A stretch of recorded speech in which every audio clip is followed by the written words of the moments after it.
सभी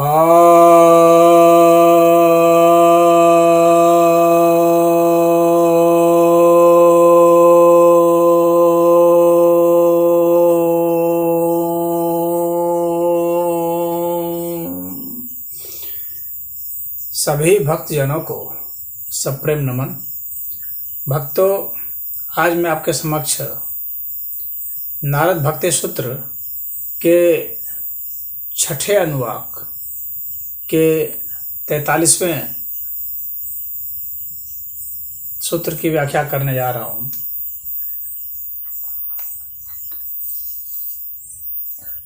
यह 43वां जो सूत्र है यह कह रहा है, दुह संग सर्वथैव त्याज्यः, अर्थात जो बुरे संग हैं उनका सभी प्रकार से त्याग कर देना चाहिए।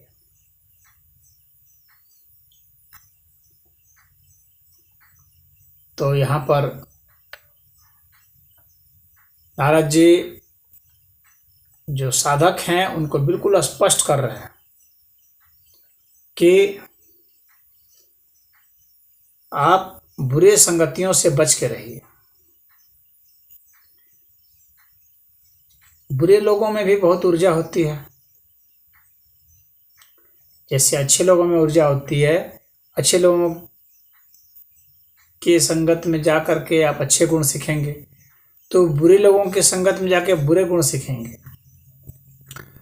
और अच्छे गुण सीखना ऊपर चढ़ना है और बुरे गुण सीखना नीचे उतरना है।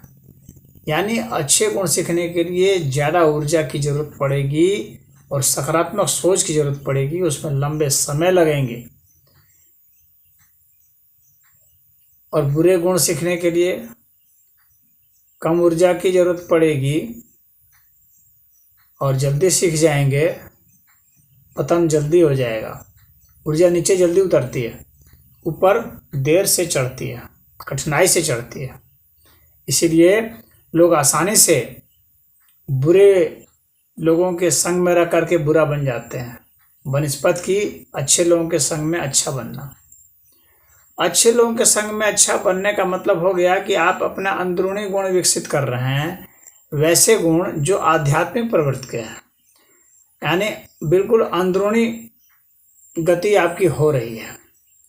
और बुरे गुण का मतलब कि बाहरी गुण आएंगे, हालांकि उसके सब बीज तो अंदर ही रहते हैं।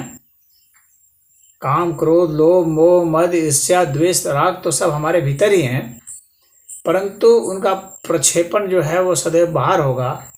उनके विषय बाहर रहेंगे और वो हमारी जो इंद्रियां हैं उससे प्रभावित जल्दी होंगे। वे ऐन्द्रिक ही गुण होते हैं, बुरे गुण जो होते हैं। लेकिन जो अच्छे गुण होते हैं वो ऐन्द्रिक भी होते हैं और पराऐन्द्रिक भी होते हैं, इसलिए उसमें ज़्यादा ऊंचाई पर चढ़ना पड़ता है।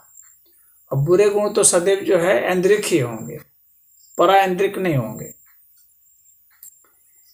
तो इसलिए यह बहुत आसान है गिर जाना। हम लोग की इंद्रियां बाह्य की ओर प्रवृत्त होती हैं, बाहरी संवेदनाओं को देखने के लिए ये बनी है। तो हम लोग की जो इंद्रिय है, 10 इंद्रिय, ये बाहर की ओर है। और 11वीं इंद्रिय जो है मन, वो बाहर के लिए भी है, भीतर के लिए भी है। तो सारी इंद्रियां बाहर की ओर कमोबेश मन को छोड़ करके, एक मन ही है जिसका कुछ पार्ट जो है वो अंदर की ओर है। तो जाहिर सी बात है कि जो बाहर की ओर प्रवृत्त होने वाली हमारी सारी इंद्रियां हैं, सारी संवेदनाएं हैं, तो हम बाहर की ओर उन्मुख होने की ओर ज़्यादा अग्रसर होंगे, ज़्यादा तेजी से होंगे और ज़्यादा चांसेस हैं। उसके प्रतिशत बहुत ज़्यादा है। 11 में से तो 10 तो बाहर की ओर ही है, एक है उसका भी आधा बाहर की ओर ही है। तो इसका मतलब बहुत कम प्रतिशत है अंदर जाने का चांस। इसीलिए बुरे लोग जल्दी प्रभावित कर देंगे, बुरे गुण से हम ज़्यादा जल्दी प्रभावित हो जाएंगे और वहाँ पर हम पतन की ओर चले जाएंगे। हालांकि मनुष्य सदैव, एक चीज़ अच्छी है कि मनुष्य सदैव जीना चाहता है, तो ये जिजीविषा जो है ये उसका अच्छा गुण है। इसी के लिए वो भले बुरे हर तरह के काम को अपनाता है। तो यहाँ पर नारद जी मना कर रहे हैं और मना करके कह रहे हैं कि जितना हो सकता है दुर्जनों से बच के रहिए, उनसे उलझिए नहीं, उनसे बातचीत मत कीजिए, उनके संग मत रहिए। वे जिन चीज़ों का सेवन करते हैं उन चीज़ों का सेवन मत कीजिए, और यह भी जरूरी है कि उनके जो समर्थक हैं, अनुयायी हैं, उनके साथ भी मत रहिए जो कि आपको उससे लिंक कराते हैं, क्योंकि वैसे लोग भी आपको प्रभावित कर देंगे। बुरी संगति का मतलब सिर्फ मनुष्य ही नहीं है, बल्कि उनके जो साहित्य हैं उनसे भी है, उनके साहित्य, उनके विचार, तो उन चीज़ों से भी बचना चाहिए। अगर नहीं बचेंगे तो आपका बहुत क्षय कर देंगे।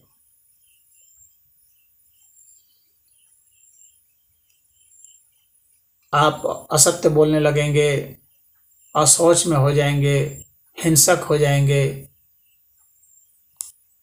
बातूनी हो जाएंगे,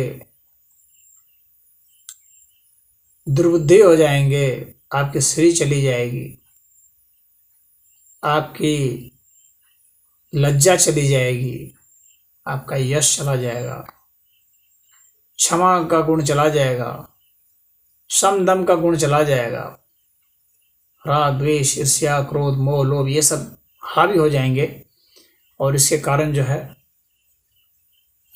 अत्याचार, अन्याय, विषय भोग, इन सब में प्रवृत्त हो जाएगी और ज़्यादातर समय इन्हीं में बीतेगा, ज़्यादा समय इन्हीं का चिंतन करेंगे।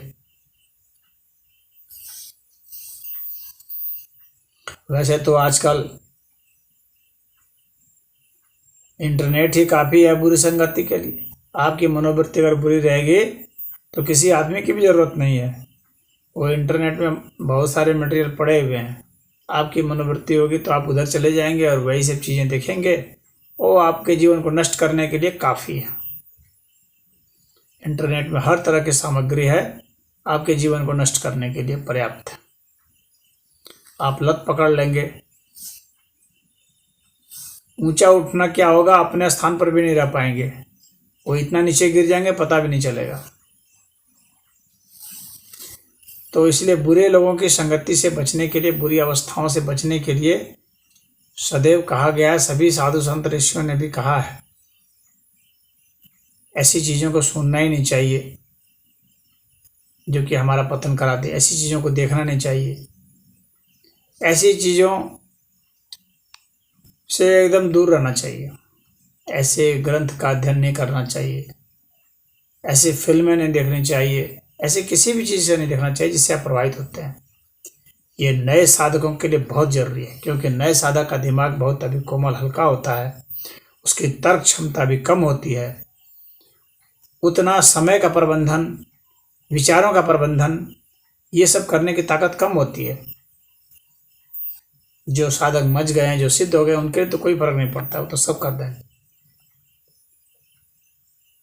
कुछ लोगों का जो तर्क होता है कि ईश्वर तो सब में है, कुछ लोग कहते हैं कि भाई ईश्वर ही सब है, बात सही है, परंतु हमारी विवेक बुद्धि क्या कहती है? ठीक है, बाघ भी ईश्वर है, एक रूप में ईश्वर का रूप है बाघ, तो क्या हम बाघ के पास जाएंगे?